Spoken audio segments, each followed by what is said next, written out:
সবাই আল্লাহ তাআলার কাছে মাপ চায়, আল্লাহ তারে মাফ করে দাও। ফেরেশতারা নূরের পর বিছায়া যায়। এমনকি রাসূল বলেন সমুদ্রের মাছ, গর্তের পিপিলিকা পর্যন্ত তাদের জন্য দোয়া করতে থাকে। জোরে বলেন সুবহানাল্লাহ। যারা আমরা এখানে আসছি আজকে কোরআন হাদিসের কথা শুনবো, জীবনে আমল করে জীবনটা পরিবর্তন করব, এটাই তো উদ্দেশ্য, ঠিক কিনা? এটা যদি উদ্দেশ্য হয়ে থাকে তাহলে এই ফজিলত আপনার আমার, এই ফজিলত আপনার আমার। যারা এখন ওই মজমায় আসে নাই তারা কতটুকু লসের মধ্যে আছে একটা হাদিস বলেই আমি আমার আলোচনায় প্রবেশ করবো ইনশাআল্লাহ। আনা আবি ওয়াকিদ আল-লাইসি রাদিয়াল্লাহু তাআলা আনহু বাইনানা নাহনু ইনদা রাসূলিল্লাহি সাল্লাল্লাহু আলাইহি ওয়াসাল্লাম বাইনামা হুয়া জালিসুন ফিল মাসজিদ ওয়ান নাস মাআহু ইয আকবালা সালাসাতু নাফার। হযরত আবু ওয়াকিদ আল-লাইসি রাদিয়াল্লাহু তাআলা আনহু বলেন, আল্লাহর নবী একদিন আমাদেরকে নিয়ে বসে আছেন, এমন সময় তিনজন ব্যক্তির একটা দল আসলো। ওই তিনজন ব্যক্তি আসার পরে দুইজন ব্যক্তি নবীজির আলোচনার পাশে দাঁড়ায় গেল, একটা মানুষ চলে গেল। আল্লাহর নবী সাল্লাল্লাহু আলাইহি ওয়াসাল্লামের মাহফিলে দুইজন দাঁড়াইছে। একটা লোক মাহফিলের মাঝখানে জায়গা পেয়েছে, মাহফিলের মাঝখানে বসেছে। ক্বালা ফাওয়াকাফা আলা রাসূলিল্লাহি সাল্লাল্লাহু আলাইহি ওয়াসাল্লাম, তারা দুইজন নবীজির পাশে দাঁড়াইছে। একজন লোক মাঝখানে জায়গা পায়া বসে গেছে, আর একটা লোক লজ্জা করে মাহফিলের পিছনে বসেছে।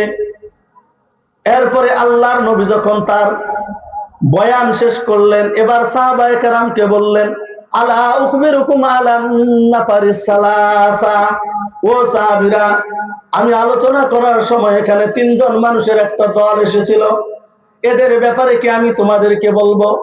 সাহাবায়ে কেরাম বললেন, ক্বালা নাআম ইয়া রাসূলুল্লাহ, ওগো আল্লাহর নবী আপনি বলেন। আল্লাহর নবী বলেন, তিনজন মানুষ আসলো, তাদের মধ্যে একটা মানুষ এই মাহফিলকে পৃষ্ঠ প্রদর্শন করে চলে গেল, আর দুইজনের মধ্যে একজন মাহফিলের মাঝখানে বসেছে, আরেকজন পিছনে বসেছে। আল্লাহর নবী বলেন, ও সাহাবীরা, যেই লোকটা মাঝখানে বসেছে আল্লাহ তাআলাও তাকে আল্লাহর রহমতের মাঝখানে জায়গা করে দিয়েছে। দ্বিতীয় ব্যক্তি লজ্জায় সামনে যায় নাই, পিছনে বসেছে। আল্লাহ তাআলাও তার সাথে লজ্জাসুলভ আচরণ করেছে, আল্লাহ তারে খালি ফিরাইয়া দেয় নাই, আল্লাহ তার রহমতের মধ্যে জায়গা দিয়েছে। তৃতীয় মানুষটা যে চলে গিয়েছে আল্লাহ তাআলাও তার সাথে এইরকম আচরণ করেছে, অর্থাৎ তার প্রতি আল্লাহর কোনো দয়া কোনো রহমত নাই। ও মুসলমান, এই মজলিসটাতে আমরা যারা বসেছি মজলিসটার দাম আছে না নাই? কেমন দাম? عن عبد الله بن عمرو رضي الله تعالى عنه قال خرج رسول الله صلى الله عليه وسلم। হযরত আব্দুল্লাহ ইবনে আমর বলেন, আল্লাহর নবী একদিন হুজরা থেকে বের হলেন। হুজরা থেকে বের হয়ে তিনি দেখেন মসজিদের মাঝে দুইটা মজলিস। এক পাশে একদল লোক কোরআন পড়তেছে, কেউ দোয়া করতেছে, কেউ জিকির করতেছে। আরেক পাশে আরেক দল লোক বসে আছে, এরকম আপনাদের মতো আমার মতো একজন এরকম নসিহত করতেছে। আল্লাহর নবী দুইটা মজমার মাঝখানে দাঁড়ায়া বললেন, দুইটা মজলিসেই ভালো কাজ হচ্ছে। এরপরে আল্লাহর নবী বলেন, বুইস্তু মুআল্লিমান, আল্লাহ তাআলা আমাকে শিক্ষক হিসাবে পাঠাইছে। এই কথা বলে যেখানে তালিম হচ্ছিল, আল্লাহর নবী বিশ্ব নবী রাহমাতাল লিল আলামিন নবী মুহাম্মদুর রাসূলুল্লাহ সাল্লাল্লাহু আলাইহি ওয়াসাল্লাম ওই তালিমের মজলিসে বসে গিয়েছে। বিশ্ব নবী যেই মজমায় বসে, এই মজমা দুনিয়ার কোন সাধারণ মজমা হইতে পারে না। এই জন্য সম্মানিত এলাকাবাসী, আমরা যারা এখনো বাহিরে আছি, আমি আপনাদেরকে অনুরোধ করব, চলে আসেন আজকের এই জান্নাতি সামিয়ানার নিচে। এটি জান্নাতি সামিয়ানা, আল্লাহর রাসূলের অসংখ্য হাদিস, এটা জান্নাতের বাগান। এজন্য আসুন কয়েকটি ঘন্টা আজকে এই জান্নাতের বাগানে দিয়ে ময়দানে হাসরে নিজেকে যেন জাহান্নাম থেকে মুক্ত করার একটা উসিলা হয়, অন্তত পক্ষে এই হিসাবে হলেও আসুন আমরা আজকে এখানে বসি। সম্মানিত হাজিরিন, আমি আপনাদের সম্মুখে পবিত্র কোরআনুল কারীম থেকে যে আয়াতে কারিমা তেলাওয়াত করেছি, আজকে আমরা সকলেই মুসলমান, সকলেই ইমানদার নিজেকে দাবি করি, কিন্তু মুসলমান হিসেবে আমার কি করণীয়, ইমানের কি দাবি, ইসলামের কি দাবি, সেই দাবি আমি কতটুকু মানছি? আমি আমাকে মুসলমান বললে হবে না, আমি আমাকে ইমানদার বললে হবে না। কোরআন এবং হাদিসের সংজ্ঞায় যদি আমি ইমানদার হই, তবেই আমার ইমানদারির দ্বারা লাভ হবে, অন্যথায় আমার দাবির দ্বারা কোনো ফায়দা হবে। আমাদের দেশে নির্বাচন হয় না, আমরা নির্বাচনে দেখি একই পদে অনেকজন ক্যান্ডিডেট দাঁড়ায়, ঠিক কিনা? ভোটের আগ পর্যন্ত সবাই কয় কি আমি পাস করবো, আমি যোগ্য, ঠিক কিনা? কিন্তু যেদিন ভোট গণনা হয়ে যায়, সেই দিন কি সবাই পাস করে নাকি একজন? একজন। ভোটের মাধ্যমে যাকে নির্বাচিত করা হয় সেই শুধু ওই পদের উপযুক্ত, বাকিরা দাবি করলেও তাদের দাবির দ্বারা তারা ওই পদের উপযুক্ত না। তদ্রূপ মুসলমান, আমি ইমানদার, আমি মুমিন, আমি মুসলমান, মুসলমান হিসাবে ইমানদার হিসাবে আমার কি করণীয়? কি কাজ করলে আল্লাহ আমার ইমানদার বলে স্বীকৃতি দিবে? কোন কাজ করলে নবীজি আমার ইমানদার বলে স্বীকৃতি দিবে? ওই কাজগুলো, ওই গুণগুলো আমার ভিতরে থাকতে হবে। হাদিস শরীফের ভিতরে এসেছে, আন আবি হুরায়রা রাদিয়াল্লাহু তাআলা আনহু قال كان رسول الله صلى الله عليه وسلم يوما بارزا للناس। হযরত আবু হুরায়রা বলেন, আল্লাহর নবী সাল্লাল্লাহু আলাইহি ওয়াসাল্লাম একদিন আমাদের নিয়ে বসে আছেন। ফাতাহু রাজুল, একজন ব্যক্তি এসে আল্লাহর রাসূলকে জিজ্ঞেস করলো, ফাকালা ইয়া রাসূলুল্লাহ মাল ঈমান, ওগো নবীজি আপনি আমাদেরকে বলেন ঈমান কি জিনিস? ক্বালা রাসূলুল্লাহ সাল্লাল্লাহু আলাইহি ওয়াসাল্লাম আন তুমিনা বিল্লাহ, নবীজি বললেন ঈমান হলো তুমি আল্লাহর প্রতি ঈমান আনবে, আল্লাহকে বিশ্বাস করবে। আল্লাহ এক, তার সমকক্ষ কেউ নাই, কুল কায়নাতের সকল কিছুর স্রষ্টা হলেন আল্লাহ, সকল কিছু হলো মাখলুক, এটা তুমি বিশ্বাস করবে। ওয়া মালাইকাতিহি, আল্লাহ তাআলার অসংখ্য অগণিত ফেরেশতা আছে, এটা বিশ্বাস করবে। ওয়া কুতুবিহি, আল্লাহ তাআলা সময়ে সময়ে নবীদের উপরে কিতাব নাজিল করেছেন, এটা বিশ্বাস করবে। ওয়া রুসুলিহি, আল্লাহ তাআলা দুনিয়াতে রাসূল পাঠিয়েছেন, নবীদেরকে বিশ্বাস করবে। ওয়া তুমিনা বিল বাসিল আখির, এবং তোমার এই হায়াতে জিন্দেগির পরে আরেকটা জিন্দেগি আছে, কবরের জিন্দেগি। ওই জিন্দেগিতে হাসর হবে, ওই হাসরের মাঠে তোমাকে উপস্থিত করা হবে, তোমার হায়াতে জিন্দেগির সকল বিষয়ের পুঙ্খানুপুঙ্খানু হিসাব নেওয়া হবে। এই বিষয়গুলো বিশ্বাস করার নাম হলো ঈমান। আলহামদুলিল্লাহ, আমরা যারা এখানে এসেছি সকলে ঈমানদার, এতে সন্দেহ নাই, আমরা বিশ্বাস করি, ঠিক কিনা? ওই ব্যক্তি আবার প্রশ্ন করলো, ইয়া রাসূলুল্লাহ মাল ইসলাম, নবী গো ঈমান তো বুঝলাম, এগুলো আমি বিশ্বাস করি, এখন আমাকে বলেন ইসলাম কি? আল্লাহর নবী বলেন, আনতা আবুদাল্লাহ, তুমি আল্লাহ তাআলার ইবাদত করো, লা তুশরিকু বিহি শাইআ, আল্লাহর সাথে কাউকে শরীক করবা না। ওয়া তুকিমাস সালাতাল মাকতুবা, আল্লাহ তাআলা যে 5 ওয়াক্ত নামাজ ফরজ করেছেন, এই 5 ওয়াক্ত ফরজ নামাজ তুমি যথা সময়ে আদায় করবা। ওয়া তুআদ্দিয়াজ যাকাতাল মাফরুদা, আল্লাহ তাআলা তোমার যদি যাকাত পরিমাণ সম্পদ দেয়া থাকে, তুমি যদি মালিকে নেসাব হও, নেসাবে মালিক হও, তাহলে তুমি যাকাত আদায় করবা।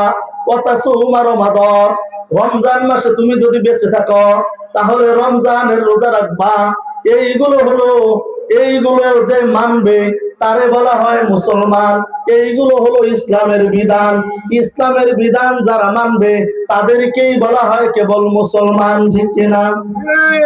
একজন স্কুলে ভর্তি হয় নাই, বলেন তো সে কি ছাত্র? স্কুলে ভর্তি হইলে না ছাত্র, ঠিক কিনা? এখন স্কুলে তার ভর্তি নাই, সে ছাত্র হয় নাই। একজন ভর্তি হয়েছে, স্কুলে যায় না, সে নিয়মিত ছাত্র না। ও মুসলমান, আল্লাহর নবী বলে ইসলাম হলো তুমি আল্লাহর ইবাদত করবা, আল্লাহর সাথে কাউকে শরীক করবা না, 5 ওয়াক্ত নামাজ আদায় করবা, রমজানের রোজা রাখবা, সম্পদ থাকলে যাকাত দিবা, সম্পদ থাকলে হজ করবা, এটা হলো ইসলাম। ওই সাহাবী আবার প্রশ্ন করলো, ইয়া রাসূলুল্লাহ মাল ইহসান, ওগো নবীজি আপনি বলেন ইহসান কি? আল্লাহর নবী বললেন, আনতা আবুদাল্লাহ, তুমি আল্লাহ তাআলার ইবাদত করবা, ফাইন্নাকা তারাহু, যেন তুমি আল্লাহ তাআলাকে দেখতেছ, তুমি সিজদা দিবা যেন আল্লাহকে দেখতেছ, তুমি রোজা রাখবা যেন আল্লাহকে দেখতেছ, তোমার জীবনের প্রতি ইবাদতের মধ্যে এমন ভাবে ইবাদত করবা যেন তুমি আল্লাহকে দেখতেছ। ফাইল্লাম ইয়ারাকা, ও আল্লাহর বান্দা, যদি তোমার দ্বারা আল্লাহকে দেখা সম্ভব না হয়, ফাইন্নাহু ইয়ারাকা, তাহলে এই বিশ্বাসটা অন্তরে রাখবা, আল্লাহ তোমাকে দেখতেছে। এখন আমাদের দেশে অনেকেই আছে নামাজ পড়ে না, আবার কয় মসজিদে যায় ওইখানে কারে সেজদা দেই, কারে সেজদা দিল। ও মুসলমান, তুমি যেখানেই সেজদা দাও আল্লাহকে সেজদা দিলাম। আল্লাহর নবী বলেন তুমি এমন ভাবে সেজদা করো যেন আল্লাহকে দেখো। ও মুসলমান, যাদের ঈমান পরিপূর্ণ হয়েছিল, হযরতে সাহাবায়ে কেরাম, তাবিঈগণ, আল্লাহ তাআলার প্রিয় বান্দাগণ, এরা ইবাদতের মধ্যে আল্লাহকে দেখতো, দেখে দেখে ইবাদত বন্দেগী করত। কিন্তু আমাদের ঈমান দুর্বল হওয়ার কারণে, আমাদের ঈমানে কমজোরি থাকার কারণে আমরা ইবাদত করি, আল্লাহকে দেখতে পাই না। তবে আল্লাহকে দেখতে না পাইলেও যেইটুকু ইবাদত করি, অন্তরে বিশ্বাস রাখি আল্লাহ তাআলা দেখেন, ঠিক কিনা? এই জন্য আমার আল্লাহ বলেন, আলাম তারা আন্নাল্লাহা ইয়ালামু মা ফিস সামাওয়াতি ওয়া মা ফিল আরদ, মা ইয়াকুনু মিন নাজওয়া সালাসাতিন ইল্লা হুয়া রাবিউহুম ওয়ালা খামসাতিন ইল্লা হুয়া সাদিসুহুম ওয়ালা আদনা মিন যালিকা ওয়ালা আকসারা ইল্লা হুয়া মাআহুম। আল্লাহ বলেন, আলাম তারা, তোমরা কি দেখো না, আন্নাল্লাহা ইয়ালামু মা ফিস সামাওয়াতি ওয়াল আরদ, আসমান জমিনে যা আছে সব আল্লাহ জানেন। যেখানে তোমরা 3 জন, সেখানে চতুর্থ হিসেবে আল্লাহ আছেন। যেখানে তোমরা 5 জন, সেখানে ষষ্ঠ ব্যক্তি, ষষ্ঠ হিসেবে আল্লাহ তাআলা আছেন। অর্থাৎ আমরা যেখানেই থাকি না কেন, যত কম সংখ্যায় থাকি না কেন, যত বেশি সংখ্যায় থাকি না কেন, সব কিছু আল্লাহ তাআলা দেখেন, আল্লাহ তাআলা অবলোকন করেন। এই জন্য আল্লাহর নবী বলেন, তুমি যখন ইবাদত করবা যেন আল্লাহকে দেখতেছো। যদি আল্লাহকে দেখতে না পাও, তাহলে অন্তরে এই বিশ্বাস নিয়ে ইবাদত করবা, আল্লাহ তাআলা আমাকে দেখতেছেন। ও মুসলমান, আমি দেখে ইবাদত করতে পারি না, তবে আমার ইবাদতের ভিতরে এই বিশ্বাসটুকু রাখি, আল্লাহ আমারে দেখে। ও মুসলমান, মুসলমানের 1 নম্বর কাজ হলো নামাজ। আমরা বলি নামাজ না পড়লেও ঈমান ঠিক, ঠিক কিনা? নামাজ ছাড়া ঈমান ঠিক থাকতে পারে না। ও মুসলমান, নামাজ কত কঠিন, নামাজের ব্যাপারে কি হিসাব হবে? কিয়ামতের ময়দানে অনেক কারণে মানুষ জাহান্নামে যাবে। তার মধ্যে সর্বপ্রথম জাহান্নামে যাওয়ার কারণটা হলো নামাজ। অনেক কারণে জাহান্নামে যাবে, তার মধ্যে সর্বপ্রথম যেই কারণে মানুষ জাহান্নামে যাবে, ওইটা হলো তার নামাজ ছাড়ার কারণে। ওই জাহান্নামীরে হাসরের ময়দানে ফেরেশতা জিজ্ঞাসা করবে, মা সালাকাকুম ফি সাকার, এ আল্লাহর বান্দা তুমি কেন জাহান্নামে আসছো? ওই বান্দা সেদিন জবাব দিবে, আজকে যারা আমরা বলি নামাজ লাগে না, নামাজ না পড়লেও ঈমান ঠিক, এই মানুষগুলো সেদিন তার এই জবান দিয়েই বলবে, ক্বালু লাম নাকু মিনাল মুসাল্লিন, ও ফেরেশতারা, আমি দুনিয়াতে নামাজ পড়তাম না, নামাজ না পড়ার কারণে আজকে আমাকে জাহান্নামে আসতে হয়েছে। ও মুসলমান, শুধু কিয়ামতের ময়দানে জাহান্নাম ফয়সালা হবে বিষয়টা এমন নয়। যারা বেনামাজি হয়ে কবরে যাবে, তাদের কবরে রাখার সাথে সাথেই নামাজের শাস্তি শুরু হয়ে যাবে। আল্লাহর নবী বলেন ইয়াদিকু আলাইহিল কবরু হাত্তা তাখতালিফা আদলাউহু ইউকাদু আলাইহিল কবরু নারা। নবীজি বলেন দুনিয়ার জমিনে যে মানুষটা নামাজ পড়ে নাই, নিজের ঈমানদার দাবি করেছে, নিজের মুসলমান দাবি করেছে, কিন্তু নামাজ পড়ে নাই, এই বেনামাজিকে যখন দাফন করা হবে ইয়াদিকু আলাইহিল কবরু হাত্তা তাখতালিফা আদলাউহু, নবীজি বলেন কবরের দুই পাশের মাটি তারে এমন ভাবে চাপা দিবে।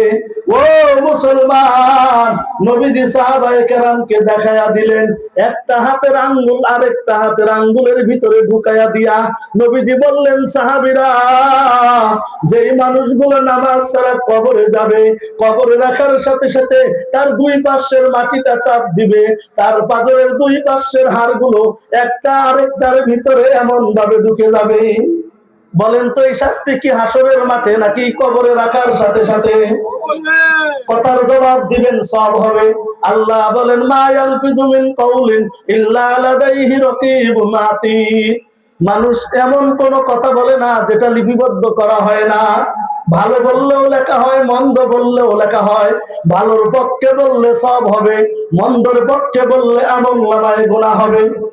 ও মুসলমান, বুঝে থাকলে এবার বলেন বেনামাজির শাস্তি কি হাসরের মাঠে, কিয়ামতের মাঠে নাকি কবরে রাখার সাথে সাথে? শুধু তাই নয়, আল্লাহর নবী বলেন ইউকাদু আলাইহিল কবরু নারান ফায়াতাকাল্লাবু আলাল জামারি লাইলাও ওয়া নাহারা। নবীজি বলেন বেনামাজিরে কবরে রেখে আসতে দেরি হবে, আল্লাহ তাআলার জাহান্নামের আগুন তার কবরে জ্বালায়া দেওয়া হবে। ও মুসলমান, পারবা ওই জাহান্নামের আগুন সহ্য করতে পারবা? ওই জাহান্নামের আগুনটা কেমন হবে?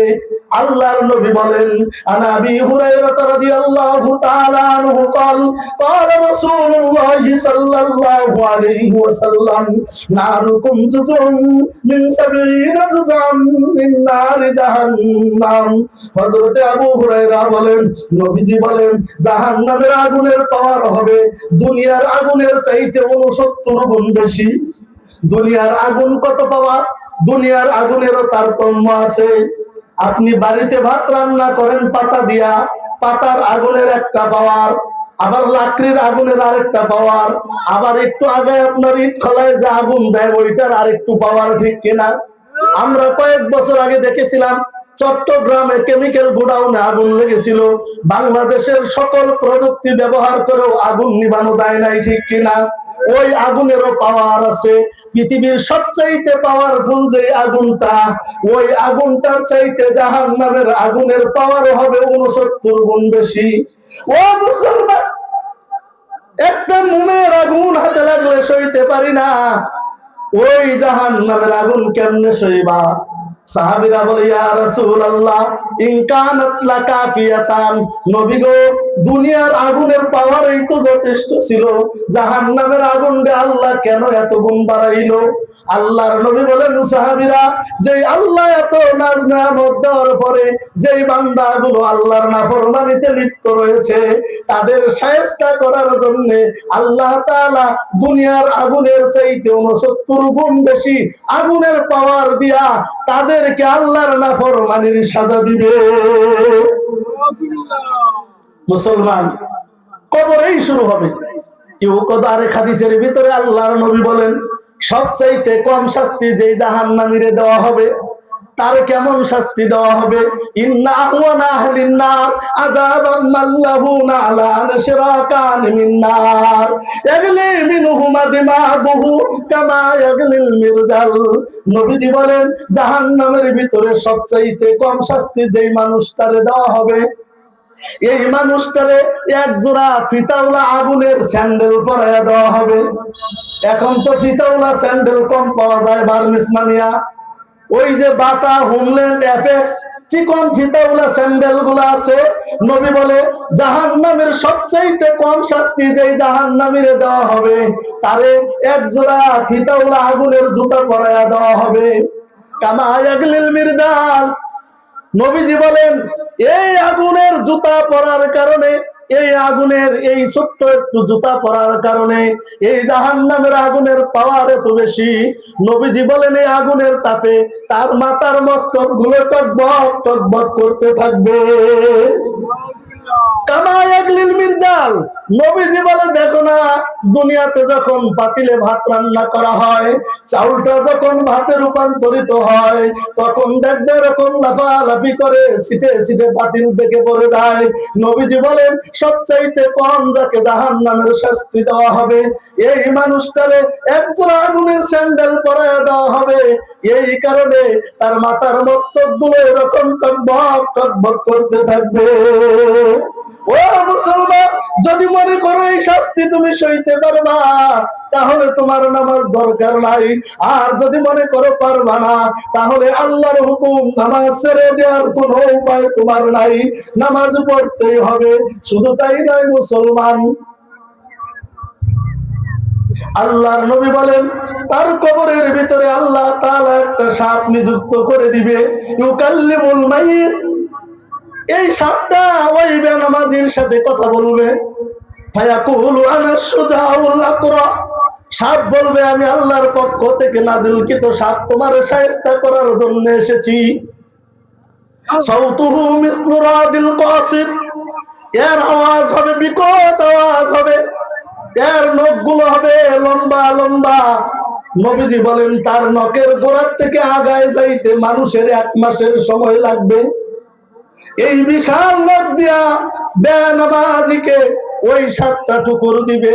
ও মুসলমান, আর কত হেলায় খেলায় নামাজ ছেড়ে জীবন পার করবা? যখন 7টা কথা বলবে, কি উপায় হবে বলেন? সাপে যখন কথা বলবে, ফায়াকুলু, এরপরে সাপে বেনামাজিকে বলবে, আমার আনি রব্বি আনাদিরি বাকালা তাদি সালাতি সুবহি ইলা বাদি তুলুইশ শামস, আমার রব আমারে আদেশ করেছে তুমি ফজর ছেড়ে দিয়ে ঘুমায় থাকার কারণে আমি যেন তোমাকে দংশন করি জোহর পর্যন্ত। ওয়া আমারানি রব্বি আনাদিরি বাকা আলা তাদি সালাতি যুহরি ইলাল আসরি, সাপ বলবে, জোহর না পড়ার কারণে আমাকে আদেশ করা হয়েছে আমি যেন তোমাকে দংশন করতে থাকি আসর পর্যন্ত।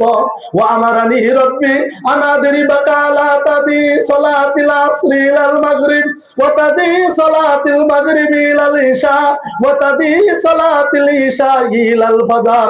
এই রকম ভাবে ফজর থেকে জোহর, জোহর থেকে আসর, আসর থেকে মাগরিব, মাগরিব থেকে ইশা, ইশা থেকে ফজর পর্যন্ত বেনামাজিকে ওই 7টা দংশন করতে থাকবে।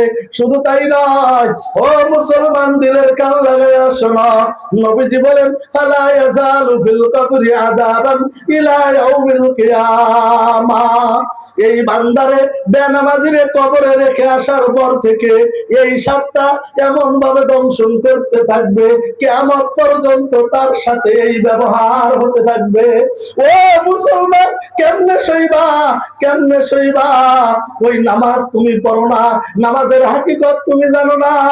ও মুসলমান, আল্লাহ দুনিয়ার ভিতরে যত ওহী নাজিল করেছেন, জিবরাইল আমিনকে আল্লাহর রাসূলের কাছে পাঠায়া ওহী দিয়েছেন। কোরআন জিবরাইল আমিন নিয়ে এসেছে, রোজা ফরজ হয়েছে জিবরাইল আমিন নিয়ে এসেছে। এই নামাজটা দেওয়ার জন্য আল্লাহ তাআলা তার হাবিবকে তার আরশে আজিমে ডেকে নিয়ে গিয়েছে, ঠিক কি না?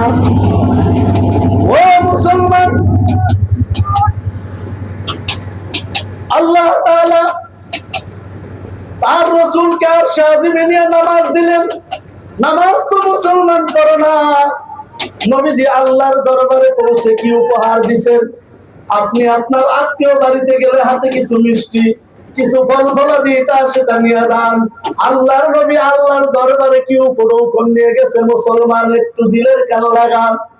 নবীজি যখন আল্লাহর দরবারে পৌঁছলেন, নবীজি আল্লাহর দরবারে উপহার পেশ করলেন, আত্তাহিয়াতু লিল্লাহি ওয়াস সালাওয়াতু ওয়াত তাইয়্যিবাত।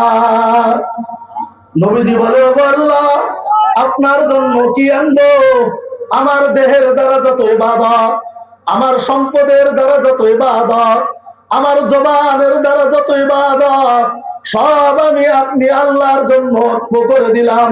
আপনার জন্য আল্লাহর নবী যখন এই তাশাহুদের এই অংশটুকু আল্লাহ তাআলাকে উপহার দিলেন, এবার আল্লাহ তাআলা নবীজিকে কি বলেন?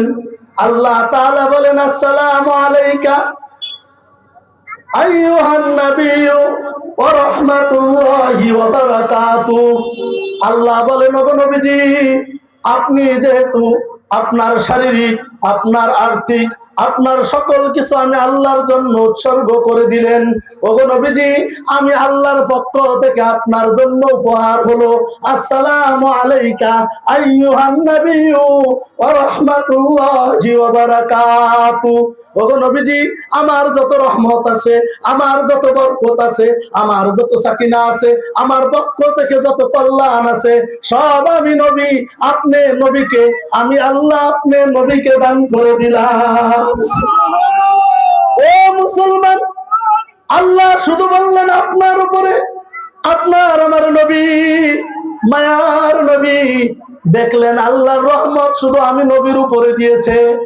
সাথে সাথে আমার নবী বলেন, আসসালামু আলাইনা ওয়া আলা ইবাদিল্লাহিস সালিহিন।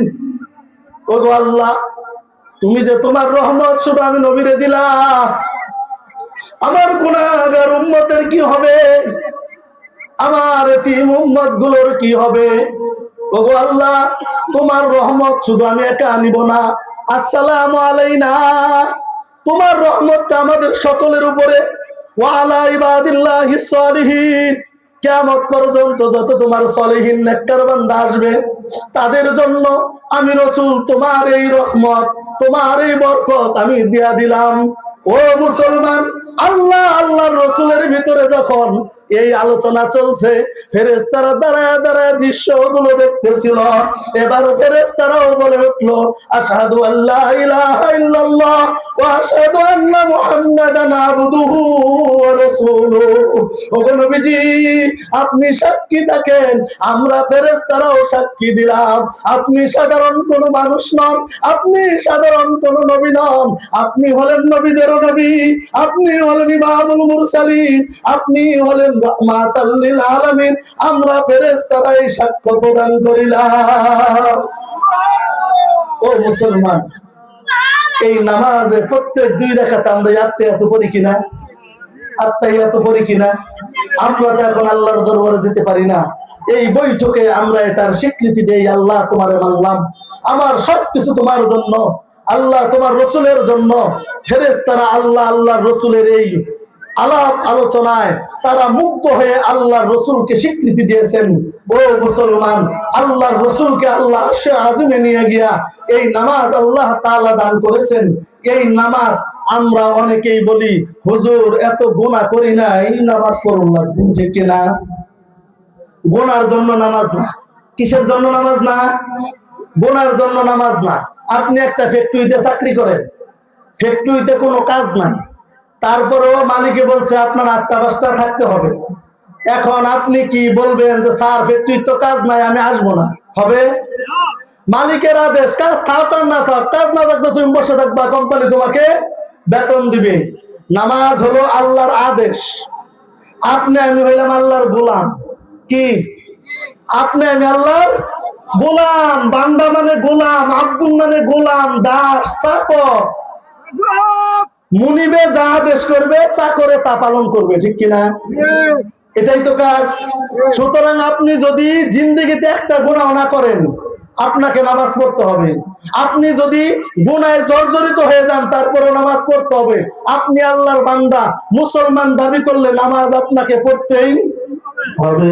ও মুসলমান, আনিল মুগিরা ইবনে শুবা রাদিয়াল্লাহু তাআলা আনহু قال صلى رسول الله صلى الله عليه وسلم حتى انتفقت قدما فقيل يا رسول الله وقد غفر الله لك ما تقدم من ذنبك وما تأخر قال فلا أكون عبدا شكورا। হযরত মুগিরা ইবনে শুবা বলেন, আল্লাহর নবী সাল্লাল্লাহু আলাইহি ওয়াসাল্লাম নামাজে এত পরিমাণ দাঁড়ায় থাকতেন, এত লম্বা পরিমাণ নবীজি নামাজ পড়তেন। নবীজি নামাজে দাঁড়ায় থাকার কারণে নবীজির পা দুইটা ফুলে যাইত। মুগিরা ইবনে শুবা বলেন, ওয়াকাদ গাফারাল্লাহু লাকা মা তাকাদ্দামা মিন যামবিকা ওয়া মা তাআক্কার। ওগো নবীজি, আল্লাহ তাআলা আপনার জিন্দেগীর অতীত, বর্তমান, ভবিষ্যৎ तमाम জিন্দেগিতে আপনার কোনো গুনাহ নাই। ওগো নবী গো, আপনি তো নিষ্পাপ, আপনি তো নবীদের নবী, আপনি তো ইমামুল মুরসালিন।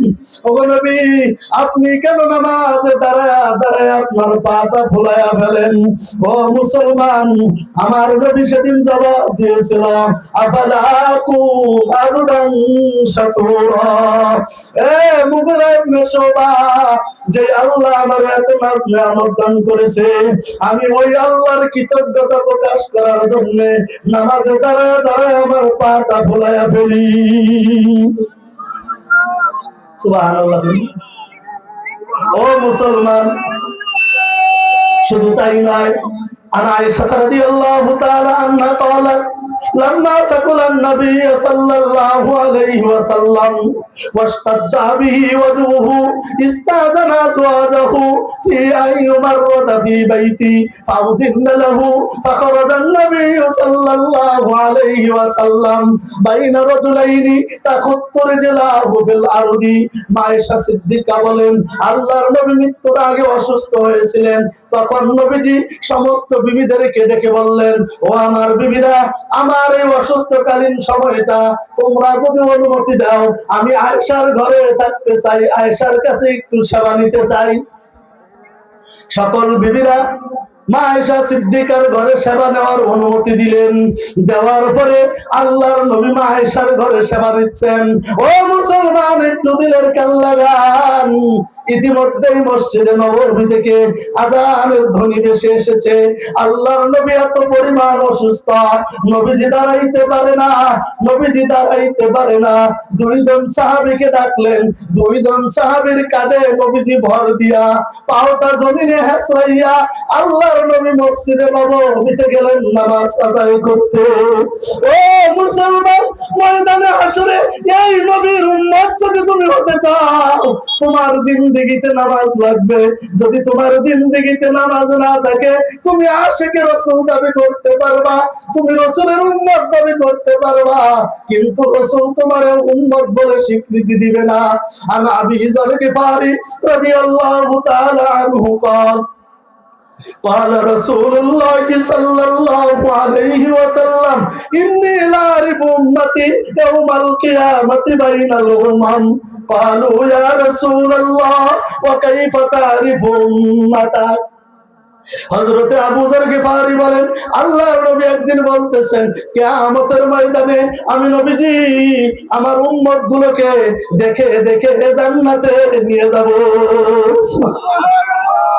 সাহাবীরা প্রশ্ন করে, ওগো নবীজি, কোটি কোটি মানুষ, লক্ষাধিক নবী দুনিয়াতে এসেছে, তাদের কোটি কোটি উম্মত, ওগো নবীজি বিশাল হাসরের ময়দানে আপনি এত মানুষের ভিতরে আপনার উম্মতদেরকে চিনবেন কি করে?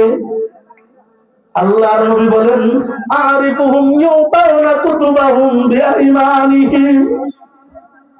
নবীজি বলেন, আমি তাদের ডান হাতে আমলনামা দেখে চিনবো এটা আমার উম্মত। নবীজি বলেন, আমি তাদের চেহারার চমক দেখবো। এরা যে সেজদা করতো, আল্লাহ তাআলাকে সেজদা দিত, নামাজ পড়তো, এই নামাজ পড়ার কারণে এদের চেহারাটা আল্লাহ তাআলা ময়দানে হাসরে নূরের দ্বারা চমকায়া দিবে। ও সাহাবীরা, আমি রাসূল, তার ওযুর অঙ্গগুলো চমকাইতে থাকবে, আমি রাসূল তার এই নূরের চমক দেখে বুঝবো এটা আমার উম্মত, এটা ওযু করেছে, নামাজ পড়েছে। ও আবু যর, আমি এই চিহ্ন দেখে দেখে আমার উম্মত গুলোকে কোটি কোটি মানুষের ভিতর থেকে বাছাই করে আল্লাহর জান্নাতে পৌঁছায়া দিব। মুসলমান, এখন যারা নামাজ পড়ে না, এরা কি ওযু করে? ওযু করে? তাহলে কি ওজুর অঙ্গ চমকাবে সেদিন? চমকাবে? সুতরাং শুধু তাই নয়, আল্লাহর নবী বলেন, আন আমর ইবনে আব্বাস ইয়াকুল কুলতু ইয়া রাসূলুল্লাহ কাইফাল ওযু। হযরত আমর ইবনে আব্বাস বলেন, ওগো নবীজি, আপনি যে ওযুর কথা বলেন, এই ওযু যদি আমরা করি কি লাভ হবে? قال إذا توضأت فغسلت كفيك فأنكيتهما خرجت خطاياك من بين أظفارك وأناملك فإذا مضمضت واستنشقت منخريك وغسلت وجهك ويديك إلى المرفقين ومسحت رأسك وغسلت رجليك إلى الكعبين اغتسلت من عامة خطاياك فإن أنت وضعت وجهك لله عز وجل خرجت من خطاياك كيوم ولدتك أمك। আমর ইবনে আব্বাস এই প্রশ্ন করার পরে আল্লাহর নবী বললেন, ও আমর ইবনে আব্বাস, যে ব্যক্তি ওযু করে, ওযু করার শুরুতেই আমরা কবজি পর্যন্ত 2 হাত 3 বার ধুই। নবীজি বলেন, তার হাতের গুনাহগুলো আঙ্গুলের নখের মাথা দিয়ে পড়ে যায়। তুমি যখন কুলি করো, তোমার জবান দ্বারা যেই গুনাহগুলো হয়েছে, কুলির দ্বারা তোমার জবানের গুনাহগুলো ঝরে যায়। তুমি যখন নাকে পানি দাও, তোমার নাকের গুনাহগুলো ঝরে যায়। তুমি যখন তোমার মুখ ধৌত করো, তোমার মুখের গুনাহগুলো ঝরে যায়। তুমি যখন তোমার 2 হাত কুলি পর্যন্ত ধৌত করো, তখন তোমার 2 হাতের গুনাহগুলো ঝরে যায়। তুমি যখন তোমার মাথা মাসে করো, তোমার মাথার গুনাহগুলো ঝরে যায়। এরপরে তুমি যখন তোমার 2 পা টাকনু পর্যন্ত ধৌত করো, তোমার 2 পায়ের গুনাহগুলো ঝরে যায়। ইগতাসালতা মিন আম্মাতিকা ওয়া ইন আনতা ওয়াদাতা ওয়াজহাকা লিল্লাহি আযজা ওয়া জাল। ও আমর ইবনে আব্বাস, এই ওযু করার পরে তুমি যদি তোমার রবের কুদরতি পায়ে সিজদায় লুটায়া পড়ো, 2 রাকাত নামাজ যদি তুমি আদায় করো, আল্লাহর নবী বলেন, ইগতাসালতা মিন আম্মাতি খতায়াকা ফা ইন আনতা ওয়াদাতা ওয়াজহাকা লিল্লাহি আযজা ওয়া জাল খরাজতা মিন খতায়াকা কায়াউমা ওয়ালাদাতকা উম্মুক। নবীজি বলেন, তুমি ওযু করার পরে যদি 2 রাকাত নামাজ আদায় করো, আল্লাহর কুদরতি পায়ে সিজদা দাও, আমর ইবনে আব্বাস রে, তোমার জীবনের গুনাহগুলো এমন ভাবে ঝরে যায়, তুমি এমন নিষ্পাপ হয়ে যাও। যেই দিন তোমার মা তোমারে প্রসব করেছে, তুমি তোমার মায়ের পেট থেকে ভূমিষ্ঠ হয়েছিলা, ওই দিন যেমন তোমার গুনাহ ছিল না, তুমি ওযু করে নামাজ পড়ার পরে আল্লাহ তোমার শরীর থেকে গুনাহগুলো এমন ভাবে ঝরাইয়া দেয়। ও মুসলমান, এই নামাজ বাদ দিয়ে মুসলমান হওয়া যাবে না, এই নামাজ বাদ দিয়ে ইমানদার হওয়া যাবে না। নবীর উম্মত যদি হতে চাই, নবীজি ওযুর অঙ্গ দেখে দেখে চিনবেন এটা আমার উম্মত। আরেকটু সহজে বুঝাই, এটা হাদিসের কথা না, দুনিয়ার উদাহরণ। আমাদের দেশে যখন নির্বাচন আসে, তখন একই আসনে কিন্তু একাধিক ক্যান্ডিডেট থাকে। ওইখানে যদি দলীয় প্রধান আসে, তখন কিন্তু এই প্রার্থীরা তাদের অনুসারীদেরকে এক একজন প্রার্থী এক এক কালারের জামা বানায় দেয়, ঠিক কিনা? আপনাদের ময়মনসিংহ সার্কিট হাউস মাঝে যখন দলীয় প্রধান আসছে, এখানে 3 জন প্রার্থী আছে, এরা 3 জন 3 রকমের পোশাক দিছে তাদের অনুসারীদেরকে, ঠিক কিনা? হাসিনা মানে যেই আসুক, হাসিনা আসুক, খালেদা আসুক, শফিকুর রহমান আসুক, এরশাদ আসুক, এরা যখন দেখে যে অমুক নেতার এই ধরনের পোশাকগুলো অমুক নেতার অনুসারী, এটা তারা দেখে কার পিছনে জনসমর্থন বেশি, ঠিক কিনা? ও মুসলমান, ওইখানে কি ব্যক্তি হিসেবে কেউ কাউকে চিনতে পারবে? ওখানে শুধুমাত্র কি গেঞ্জি টুপি, এই যে জার্সি দেয়, এই জার্সি দেখে চিনে এটা অমুকের লোক, এটা অমুকের লোক, ঠিক কিনা? ময়দানে হাসরে আপনার তর্ক চলবে না, আপনার দুনিয়ার বাহাদুরি চলবে না। ময়দানে হাসরে যারা রাসূলের উম্মত, এরা যে ওযু করতো, নামাজ পড়তো, এদের অঙ্গগুলো হাসরের মাঠে চমকাবে। সেখানে আপনি আমি বললেও ফায়দা হবে না, না বললেও ক্ষতি হবে না। যারা দুনিয়াতে নামাজের পাবন্দি করেছে, এদের অঙ্গগুলো চমকাইতে থাকবে। নবীজি বলেন, আমি এই অঙ্গ চমক দেখে দেখে বুঝবো এটা আমার উম্মত, এরা আনবো আর আল্লাহর জান্নাতে পৌঁছায় দিব। যারা নামাজ পড়ে না মুসলমান, তাদের অঙ্গ চমকাবে না, তাদের অঙ্গ চমকাবে না। এই জন্য আমার নবী বলেন, নবী হুরায়রা রাদিয়াল্লাহু তাআলা আনহু قال قال رسول الله صلى الله عليه وسلم তাবলুগুল হিলিয়াতু মিনাল মুমিনি হাইসু ইয়াবলুগুল ওযু। নবীজি বলেন, আমার যেই উম্মতেরা ওযু করে, তাদের ওযু করতে যাইয়া যেই অঙ্গগুলো তারা ধৌত করে, ময়দানে হাসরে আল্লাহ এই অঙ্গগুলো নূরের দ্বারা চমকায়া দিবে। শুধু তাই নয় মুসলমান, আরো দেখেন, আল্লাহর নবী বলেন, আনাবি হুরায়রা রাদিয়াল্লাহু তাআলা আনহু قال قال رسول الله صلى الله عليه وسلم ان من امتي يدعون يوم القيامه برا مهجلين من اثار الوضوء। নবীজি বলেন, কিয়ামতের ময়দানে আমার উম্মতকে আমি ওযুর চিহ্ন দেখে দেখে ডাকবো। ফামান ইসতাতা মিনকুম আইয়ুতিলা গুররাতাহু।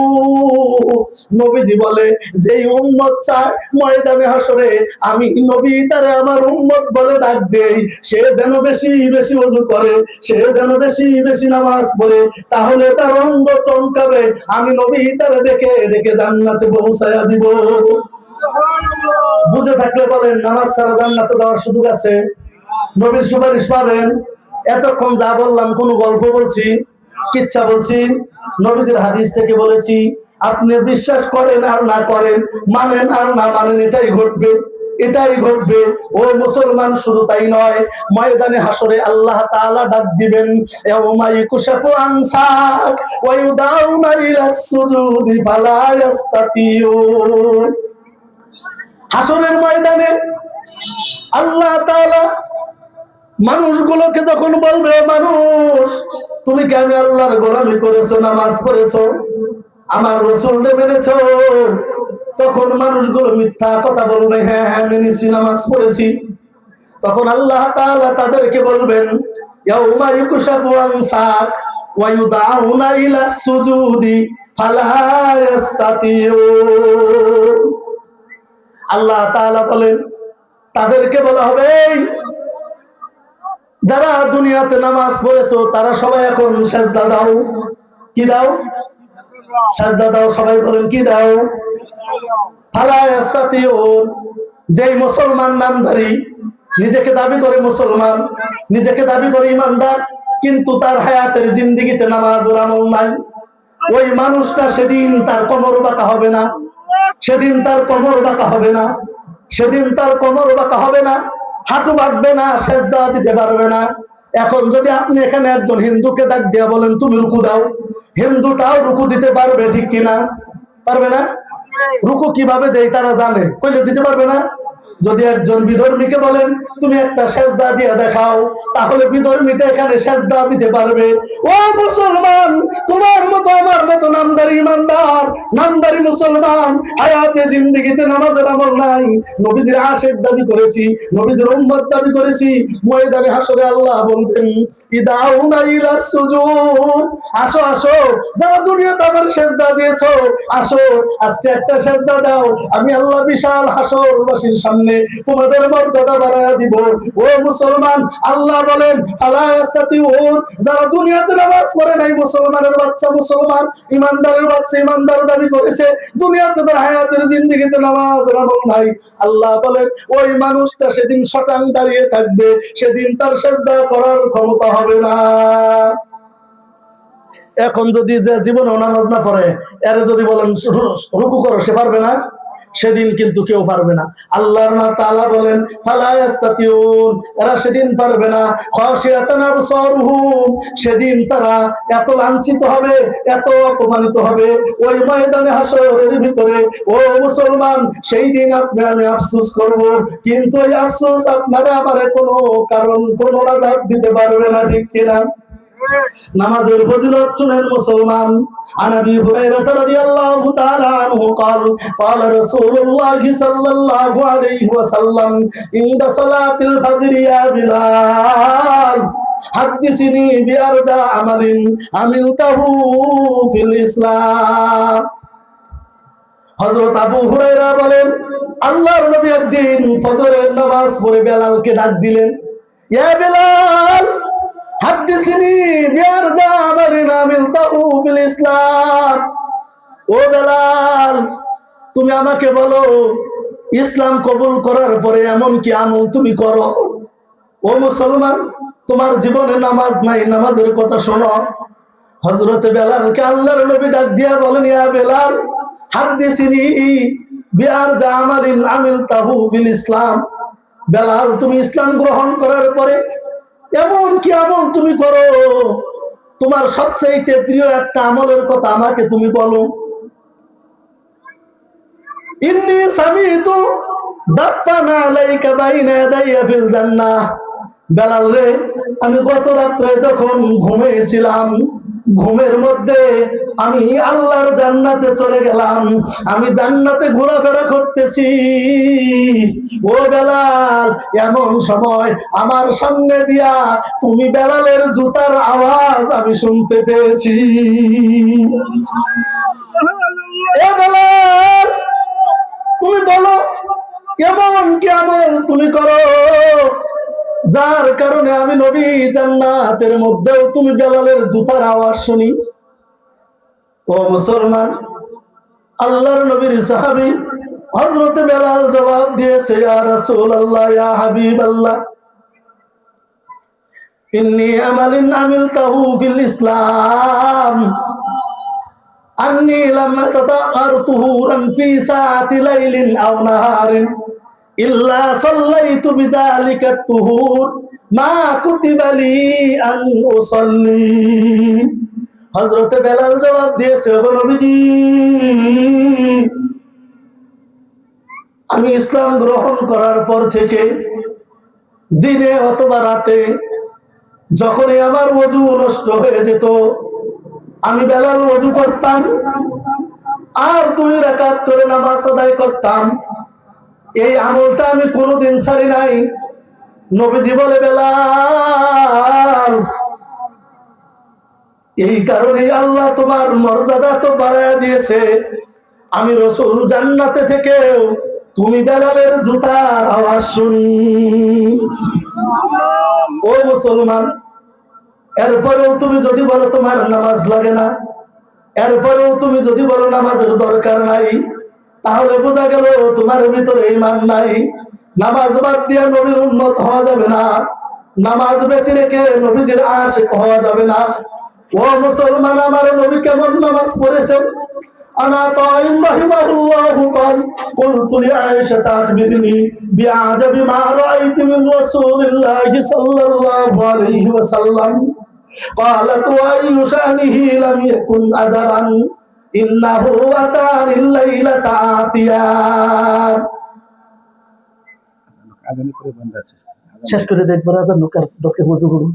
সম্মানিত হাজিরিন, আমি আলেম না, বক্তাও না, আমি আপনাদের এলাকায় দীর্ঘদিন ছিলাম। ছোট বড় ফকিরবাড়ি মাদ্রাসার খেদমতে ধামলই খানবাড়ি মাদ্রাসার মসজিদের খতিব হিসাবে। এই সুবাদে আপনাদের সাথে আমাদের পরিচয়। আমার এলাকার বাসী আমাকে যথেষ্ট মহব্বত করেন, এই হিসাবে দাওয়াত দেন, এই মহব্বতের টানে আসি। আসলে আপনাদের কোয়াজ শোনানোর মতো এলে মনে হয় সুরও নেই, কিছুই নাই।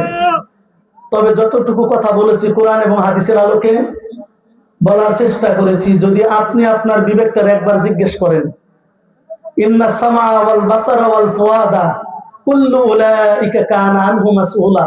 আল্লাহ বলেন, কিয়ামতের ময়দানে বিবেক, চোখ, কান এগুলোকে জিজ্ঞেস করা হবে। তোমার বিবেক দিয়ে তুমি কি চিন্তা করেছো, চোখ দিয়ে কি দেখেছো, কান দিয়ে কি শুনেছো, এই বিবেকটাকে যদি আপনি প্রশ্ন করেন, আশা করি আজকের এই আলোচনা থেকে আপনার হেদায়েতের জরিয়া হতে পারে, ঠিক কিনা? এটা যদি কিচ্ছা কাহিনী হয়তো বিন্দু পরিমাণ ফায়দা হবে না। কোরআন হাদিসের কথা আপনাকে হেদায়েত করবেই করবে। নবীজি যখন দুনিয়াতে নবুয়ত নিয়ে এসেছেন, নবীজি ছাড়া দ্বিতীয় আরেকটা মানুষ ইমানদার ছিল না। নবীজি কোরআন এবং হাদিসের আলোকে মানুষকে আহ্বান করার পরে অন্ধকার, বর্বর, অজ্ঞতা, মূর্খতা, জাহেলিয়াতের সেই যুগটাকে সোনার মানুষের রাসূল পরিণত করে দিয়েছেন। এবং ওই মানুষগুলোর ব্যাপারে আল্লাহ তাআলা চিরকাল তাদের প্রতি সন্তুষ্ট। রাদিয়াল্লাহু আনহুম ওয়া রাদু আন। আল্লাহ তাদের প্রতি খুশি, তারাও আল্লাহর প্রতি খুশি হয়ে গেছে শুধু এই কোরআনের আহ্বানের কারণে। তো সুতরাং কোরআনের আলোচনা যেখানে হয় শুনবেন, হেদায়েত আপনার হবেই হবে ইনশাআল্লাহ। তো যেই কথাটুকু বললাম, বলায় কয় যদি কোনো ভুল হয়ে থাকে আল্লাহ যেন মাফ করেন। ভাষাগত কারণে আপনারা কষ্ট পেয়ে থাকলে আপনাদের কাছে ক্ষমা চেয়ে নিচ্ছি। আমাকে সহ সকলকে আল্লাহ তাআলা এই কথাগুলোর উপর আমল করার তৌফিক দান করুন। আমিন। ওয়া আখিরু দাওয়ানা আলহামদুলিল্লাহি রাব্বিল আলামিন। আসসালামু আলাইকুম ওয়া রাহমাতুল্লাহি ওয়া বারাকাতুহু।